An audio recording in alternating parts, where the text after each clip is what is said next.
Welcome everyone to Fictional Characters in D&D Season 3, the Traveler Edition. Start off this new season, it's going to be focusing on people who've traveled the world, be they journeymen, heroes, or others. But they all have one thing in common. They've all gone on harrowing journeys. We'll be talking about them today. Starting today, figured we'd start with a fun one. The shield of the team, and a true crusader, Reinhardt.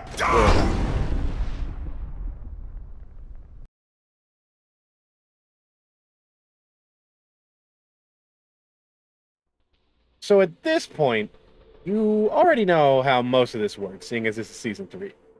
We'll be going over the character's skills, abilities, personality, and transferring over to D&D as best as possible.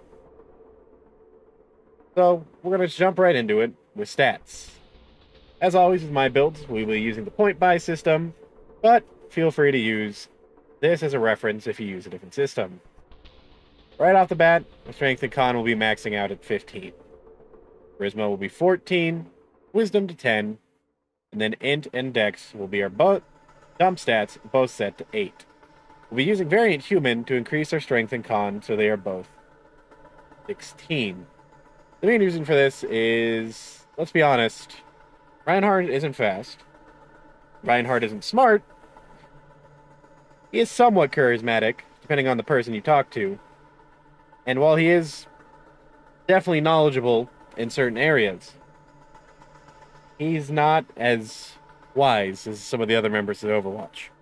He's more rush head in first. Head in first? Rush in head first kind of person, and let others think of the plan. As for the skills and background, though, we'll be taking the agent of a faction background, as it fits close enough to Reinhardt's background, from being once of a German Crusader before joining Special Elite or Corp of Overwatch. The skills we'll be taking are Insight and Survival, and we'll also be getting Perception from Variant Human. Lastly, we'll be taking the Charger feat. This will help us do our rocket-propelled charge more often, and will make it actually have a little more oomph to it, instead of our charge being, well, rather lackluster. Heading into our class, we'll go ahead and start Reinhardt as a fighter, grabbing heavy armor proficiency, a nice hammer, and a shield.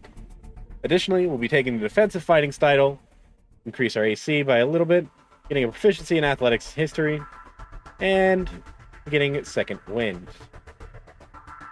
Level 2 comes around, we gain action surge, and really not much else.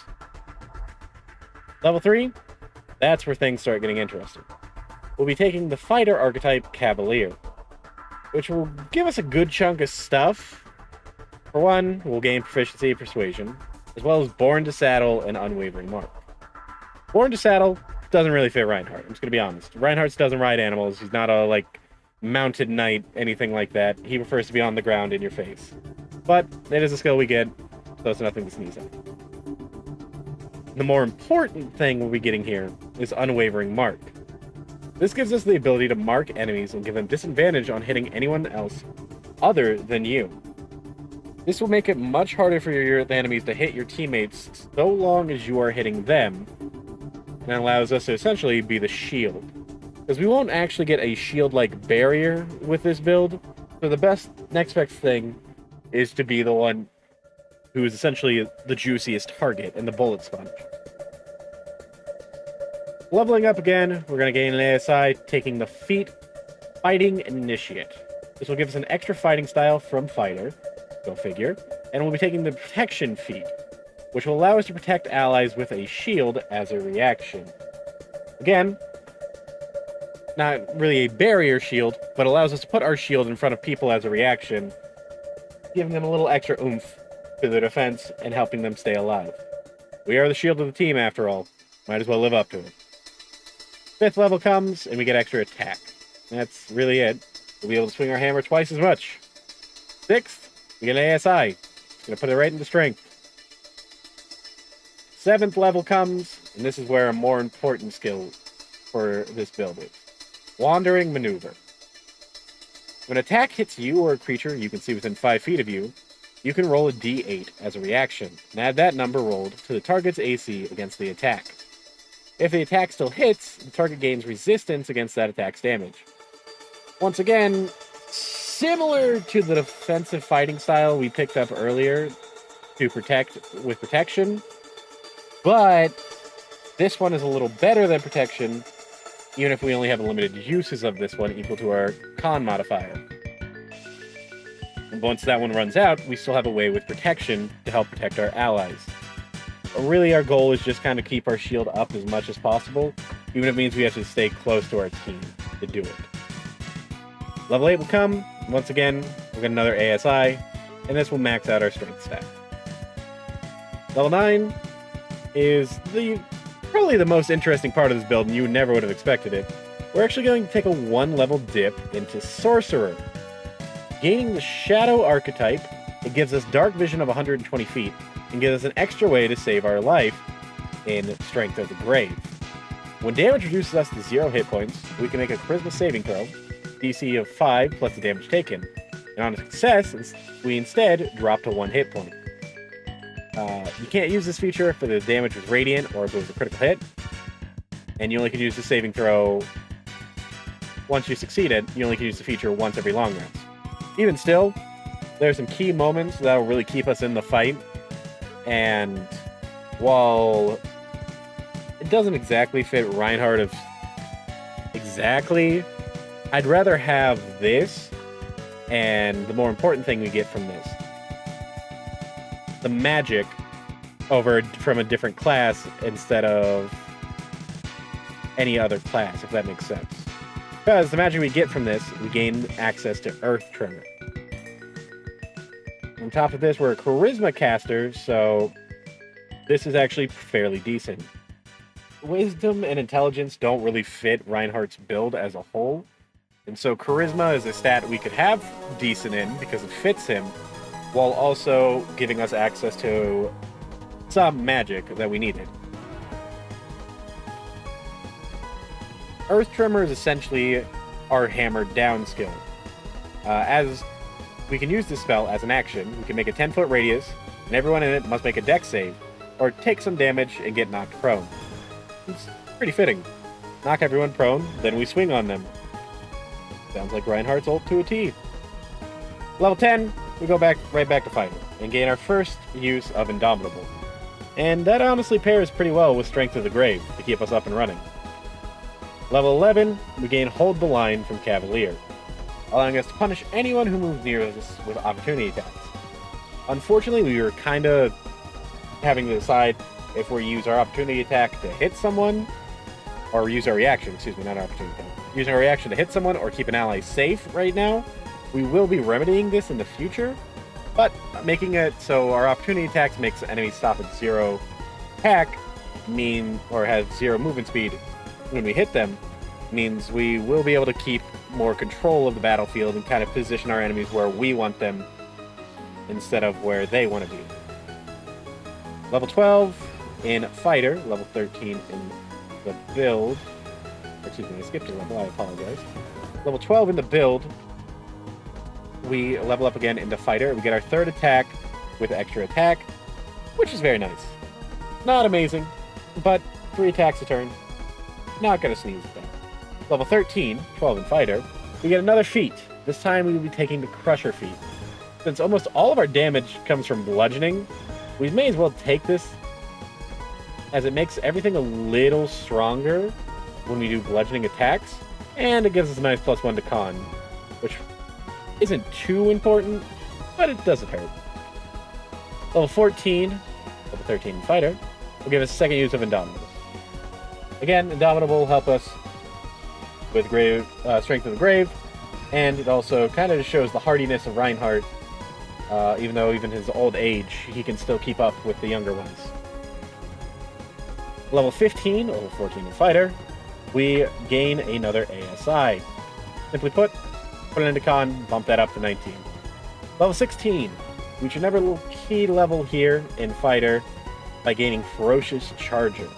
And part of the main reason we went so deep into Fighter. If we move at least 10 feet in a straight line, which pairs really well with our charger feat we took earlier, because it has to do the same thing, right before attacking an enemy creature, if we hit with that attack, the target must succeed on a saving throw. DC plus a proficiency bonus plus a strength modifier. So anytime we dash into someone, we'll get +5 to extra damage with our melee attack, really slamming them into the wall, and we can push them 10 feet, or if we don't do damage, we can push them upwards of 20 feet. So once again, gives us more control of the situation. Reinhardt's rocket charge, I thought it fit fairly well. So part of the main reason we went so deep into fighter. And at this point, since we're already committed to fighter, level 17, we're going to be going right back into fighter. We're going to get another ASI, and which we will turn into the durable feat. I'll be honest, durable isn't great, but we only need +1 con maxed out.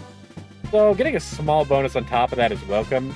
And not like we're going to get really anything else to buff our ASIs further. We're going to get one more ASI after this, but it's not like amazing. So I'd rather have the +1 instead of having an odd number somewhere. Level 18 into the build, we gain our 3rd use of Indomitable and our 2nd use of Action Surge. Level 19, level 18 in Fighter, for those keeping track, and it's on screen there. We get our Apex skill for this build, Vigilant Defender. This gives us an extra reaction every turn to make an opportunity attack, meaning anything that walks within our range is getting hit. And then we save our normal reaction to keep our team safe so long as they are close enough to us. Meaning that we no longer have to decide between defending our team or swinging our hammer. We get the best of both worlds. Last but not least, we gain one last level in Fighter to round us up to level 20, and we're just going to dump that last ASI into Charisma. Not the most exciting level 20, but it bumps up the save of our Earth Tremor by 1, which doesn't hurt. Last, let's get into the pros and cons of the build. Let's start with the pros.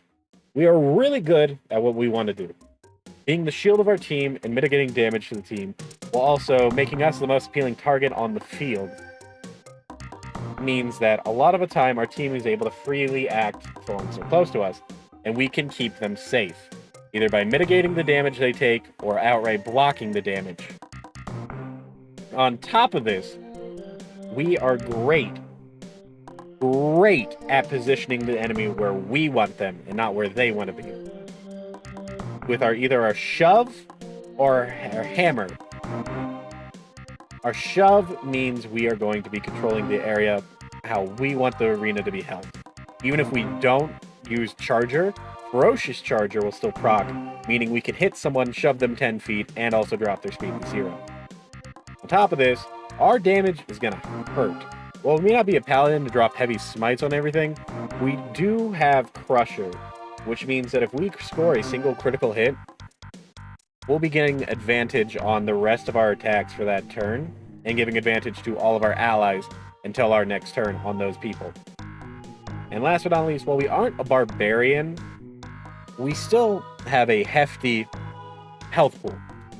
On top of that, Strength of the Grave makes it so we can really stay in the fight on some hits where we probably shouldn't be up. Now, on to the cons. Outside of exactly what we are good at, we are really just kind of a fighter at the end of the day, with a small dip in magic. And while we're not terrible at that magic, we don't have a lot of variety with it. We only have 4 cantrips. I didn't talk about those, because they don't really fit Reinhardt at all. I mean, you could take, like, Firebolt to do his other ability. I can't think of the name right now. I apologize. And you still have 3 other free cantrips. But as for actual spells, Sorcerer doesn't get unlimited spells. They only know 2 spells at level 1. And on top of that, we're only going to have 2 spell slots. Pretty much saving all of those spell slots for Earth Tremor. While it's thematic to the build, it isn't the most amazing spell. Our save will be 17 by the end of the build, which is pretty good without magic items. But it's not great. So a lot of things will probably not get knocked prone, not even including the things that are immune to it. But I mean, other than that, that's the build. I've been your host, Jesus64, and come back in 2 weeks for the next build from Kyrie from Kingdom Hearts. Till next time, folks, continue on downwards, down the road. Farewell!